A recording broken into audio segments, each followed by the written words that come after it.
اب اگلی تقریر کے لیے میں مکرم محمد اشرف جمبا صاحب سے درخواست کروں گا کہ وہ اپنی تقریر پیش فرمائیں۔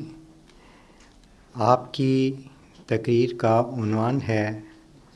حقائق آیت استخلاف۔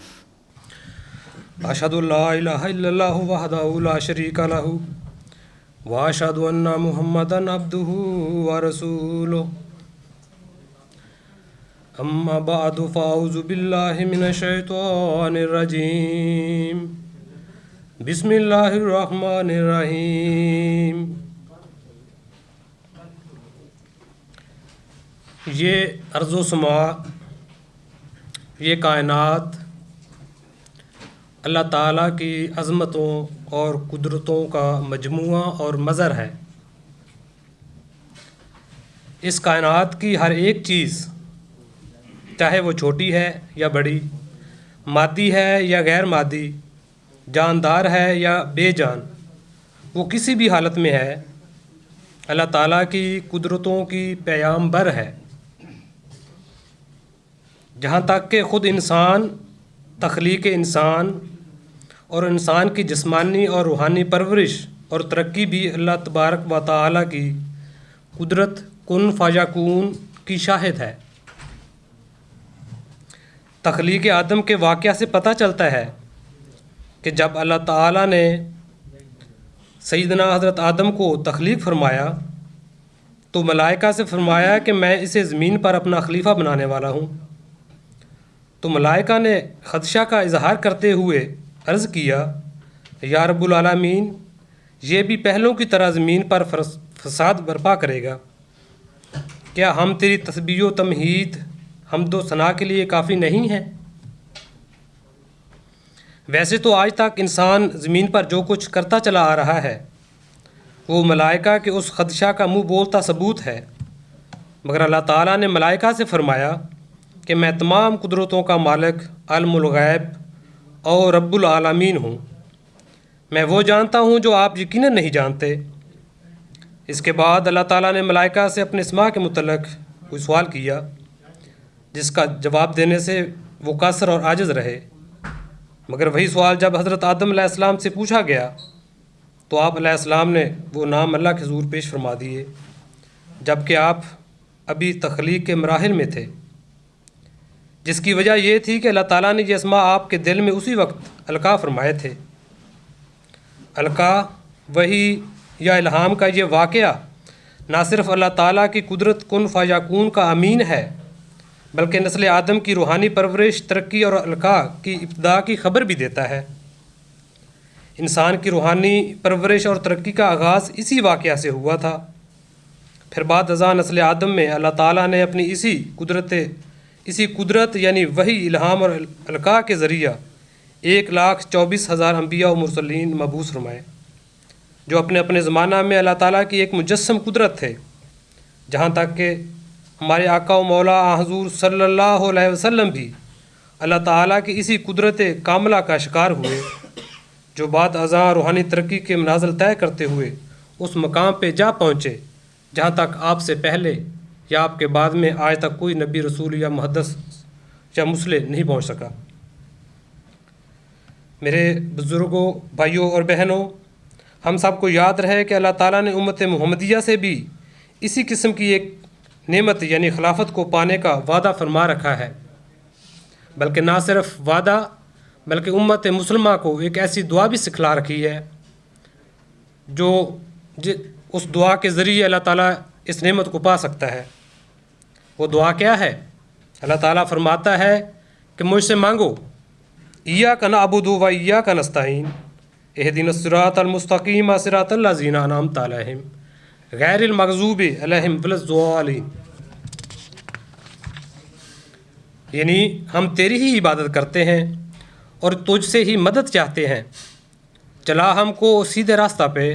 اس راستہ پہ جس پہ تو نے انعام کیا، نہ کہ اس راستہ پہ جس پہ تیرا غضب نازل ہوا۔ یہ کون سا انعام یافتہ راستہ ہے جس کا ذکر اللہ تعالیٰ یہاں فرما رہا ہے یا ہمیں وہ اس راستے کی تلقین فرما رہا ہے؟ یہ وہی راستہ اور انعام تو ہے جو حضرت نوح علیہ السلام نے پایا، یہ وہی انعام تو ہے جو سیدنا حضرت ابراہیم، اسماعیل، اسحاق، یعقوب، موسیٰ، یحییٰ، زکریا، عیسیٰ وغیرہ اور تمام انبیاء علیہ السلام نے پایا۔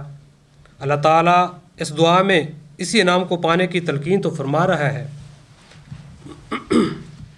اور نہ صرف تلقین فرما رہا ہے بلکہ ساتھ وعدہ بھی فرما رہا ہے کہ تم مجھ سے مانگو تو میرا تم سے وعدہ ہے کہ میں تمہیں یہ انعام بخشوں گا۔ یہ وعدہ کیا ہے؟ فرمایا وعد اللہ الذی آمنوا منکم وعملوا الصالحات لا یستخلفنہم فی الارض کما استخلف الذین من قبلہم ولا یمکنن لہم دینہم الذی ارتضی لہم ولا یبدلنہم من بعد خوفہم امنا یعبدوننی لا یشرکون بشیء ومن کفر بعد ذلک فاولئک هم الفاسقون۔ یہ ہے اللہ تعالیٰ کا مومنین سے وہ وعدہ جس کی تفصیل مجھے آج ایک بار مختصراً آپ کے سامنے پیش کرنے کی درخواست کی گئی ہے۔ اس آیت کریمہ کو اگر تھوڑا تدبر سے دیکھا جائے تو پتہ چلتا ہے کہ اس میں اللہ تعالیٰ ہمیں 4 باتیں سمجھا رہا ہے۔ نمبر 1، خلافت کا وعدہ، جسے آج کے دور میں قدرت ثانیہ بھی کہا جاتا ہے۔ نمبر 2، اس کے قائم کرنے کا طریق۔ نمبر 3، اللہ تعالیٰ کی یہ نعمت یعنی خلافت یا قدرت ثانیہ کے پانے والوں کا معیار تقویٰ یعنی وعملوا الصالحات۔ نمبر 4، فیصلہ یعنی ومن کفر بعد ذلک فاولئک هم الفاسقون، یعنی اللہ تعالیٰ کی اس نعمت پر ایمان رکھنے والے اللہ کے نزدیک، اس نعمت پر ایمان نہ رکھنے والے اللہ کے نزدیک فاسقوں میں سے ہوں گے۔ اس آیت کا جو ترجمہ ہے وہ اس طرح ہے، اللہ تعالیٰ نے تم سے ایمان لانے والوں اور مناسب حال عمل کرنے والوں سے وعدہ کیا ہے کہ وہ ان کو زمین میں خلیفہ بنائے گا جس طرح ان سے پہلوں کو خلیفہ بنایا تھا، اور جو دین اس نے ان کے لیے پسند کیا ہے وہ ان کے لیے اسے مضبوطی سے قائم کر دے گا، اور ان کی خوف کی حالت کے بعد وہ ان کے لیے امن کی حالت تبدیل کر دے گا۔ وہ میری عبادت کریں گے اور کسی کو میرا شریک نہیں بنائیں گے، اور جو لوگ یعنی وعدہ، فیصلہ، اور جو لوگ اس کے بعد بھی انکار کریں گے وہ فاسقوں میں سے قرار دیے جائیں گے۔ اس آیت کے متعلق سیدنا امام مہدی علیہ السلام کا کیا فتویٰ ہے کہ یہ کون سی خلافت ہے اور کیسے قائم ہونی ہے اور کیسے یہ سلسلہ چلنا ہے، یا اس کی کیسے پہچان کی جائے؟ سیدنا امام مہدی علیہ السلام اس آیت کے متعلق فرماتے ہیں، خدا تعالیٰ نے ان لوگوں کے لیے جو ایماندار ہیں اور نیک کام کرتے ہیں وعدہ فرمایا ہے، جو ان کو زمین پر انہی خلیفوں کی مانند جو ان سے پہلے گزر چکے ہیں خلیفے مقرر فرمائے گا۔ اس آیت میں پہلے خلیفوں سے مراد حضرت موسیٰ کی امت میں سے خلیفے ہیں جن کو خدا تعالیٰ نے حضرت موسیٰ کی شریعت کو قائم کرنے کے لیے پے در پے بھیجا تھا، اور خاص کر کسی صدی کو ایسے خلیفوں سے جو دین موسوی کے مجدد تھے خالی نہیں جانے دیا۔ میرے عزیز دوستو، آپ جانتے ہیں حضرت موسیٰ علیہ السلام کی شریعت میں جتنے بھی انبیاء آئے ہیں، یعنی کہ اس کے آخری خلیفہ یا نبی حضرت عیسیٰ علیہ السلام تھے، وہ تمام الہامی خلفاء تھے، یعنی کہ ہم ان کو انبیاء کہتے ہیں، لیکن حضرت امام مہدی علیہ السلام ان کو یہاں مجدد کہہ رہے ہیں، یعنی وہ حضرت موسیٰ علیہ السلام کی شریعت کے مجدد تھے۔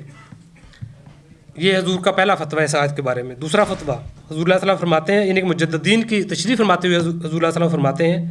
یاد رہے مجدد لوگ دین میں کچھ کمی بیشی نہیں کرتے، ہاں گمشدہ دین کو پھر دلوں میں قائم کرتے ہیں، اور یہ کہنا کہ مجددوں پر ایمان لانا کچھ فرض نہیں، خدا تعالیٰ کے حکم سے انحراف ہے،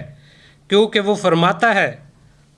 وہی فیصلہ، وَمَنْ كَفَرَ بَعْدَ ذَلِكَ فَأُولَئِكَ هُمُ الْفَاسِقُونَ، یعنی بعد اس کے جو خلیفے بھیجے جائیں پھر جو شخص ان کا منکر رہے وہ فاسقوں میں سے ہے۔ یہ حضور کا دوسرا فتویٰ ہے اس آیت کے متعلق۔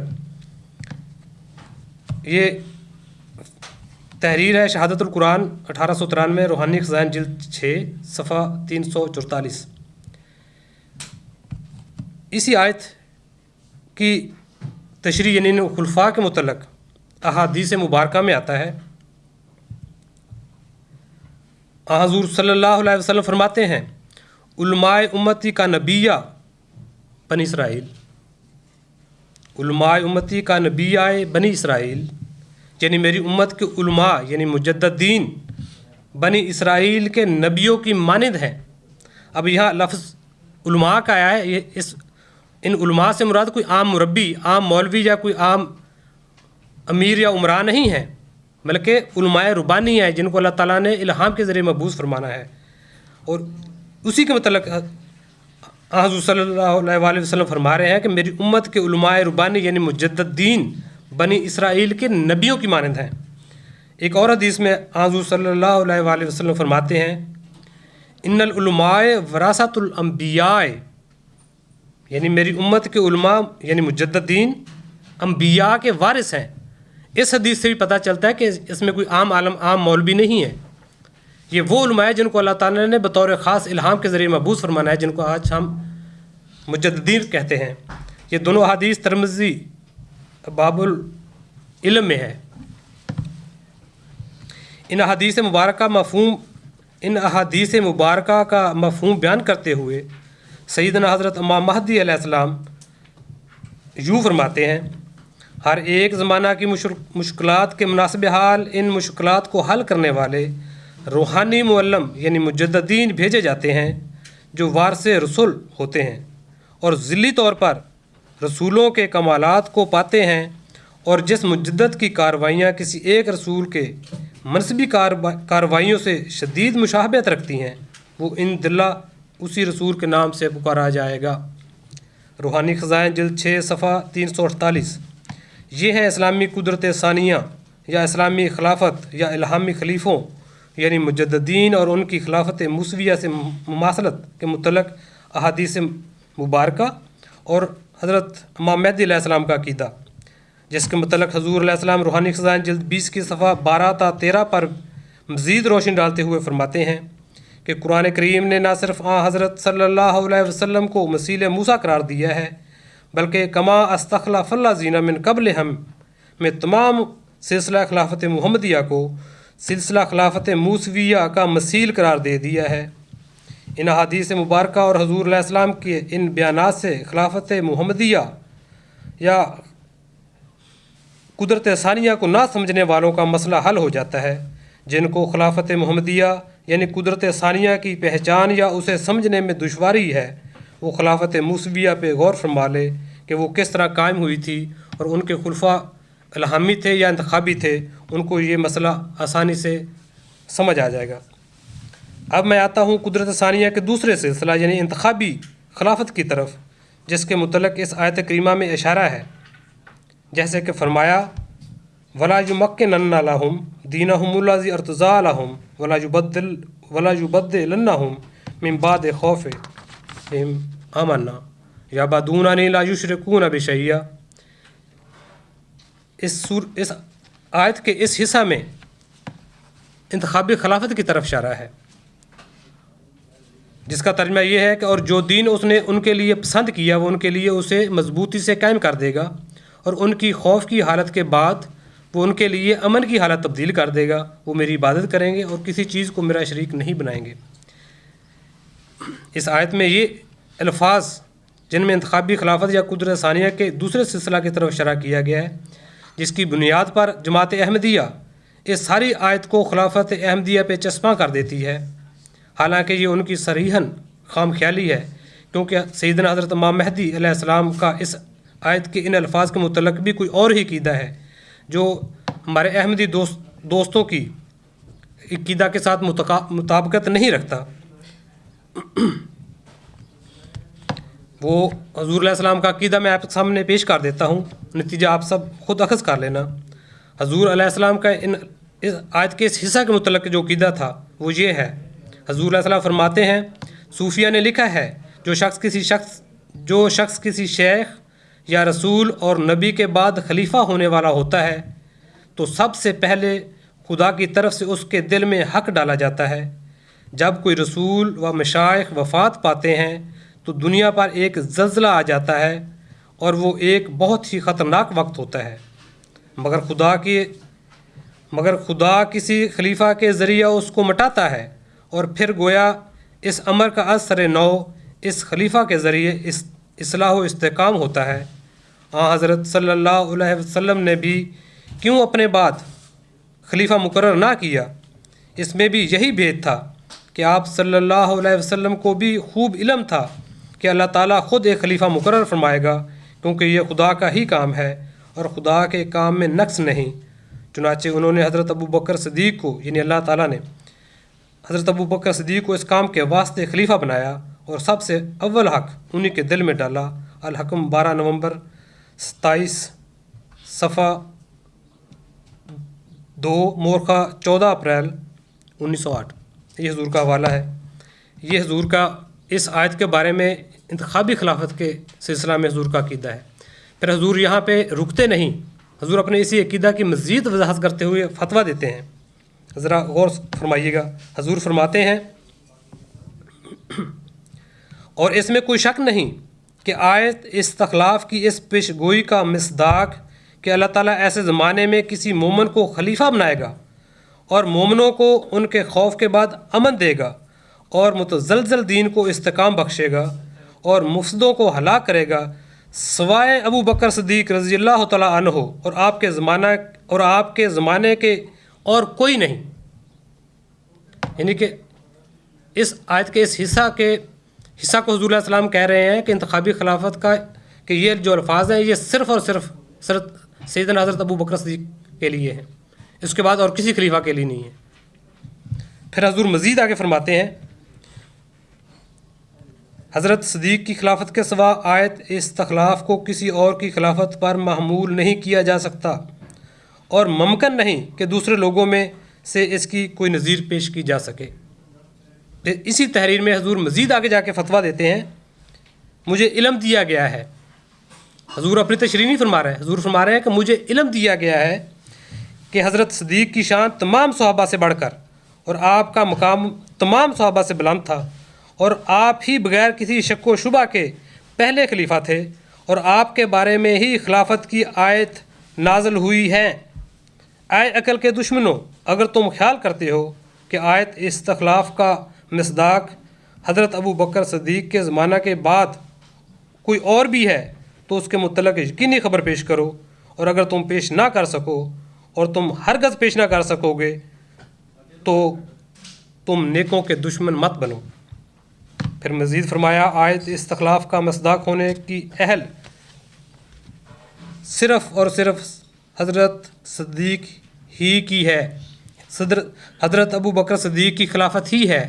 جیسا کہ اہل حق پر یہ بات مخفی نہیں۔ یہ ہے حضور علیہ السلام کے فتاویٰ۔ ان تمام بیانات سے پتہ چلا کہ آیت استخلاف میں انتخابی خلافت کے متعلق اشارے کے بارے میں حضور علیہ السلام کا وہ عقیدہ ہرگز نہیں تھا جو جماعت احمدیہ کا عقیدہ ہے کہ اس آیت میں جماعت احمدیہ کا ذکر ملتا ہے وغیرہ، بلکہ حضور کے عقیدہ کے مطابق صرف حضرت ابو بکر صدیق ہی اس آیت کے مصداق تھے و بس۔ افراد جماعت کا خلافت احمدیہ کو اس آیت سے منسوب کرنا نہ صرف دروغ گوئی ہے بلکہ حضور کو بھی جھٹلانا ہے، اور پھر اگر یہ عقیدہ مان بھی لیا جائے تو پھر یہ بات بھی ماننے پڑے گی کہ اللہ تعالیٰ کے اس آیت میں جو وعدہ ہے وہ صرف ایک ہی خاندان کے لیے ہے، نہ کہ امت مسلمہ، نہ کہ جماعت احمدیہ، اور اس راستہ کو پانے والے یعنی صراط مستقیم کو پانے والا بھی صرف ایک ہی خاندان ہے اب تک۔ اس میں جماعت احمدیہ یا امت مسلمہ تمام کی تمام اس راستے سے الگ ہو جاتی ہے۔ پھر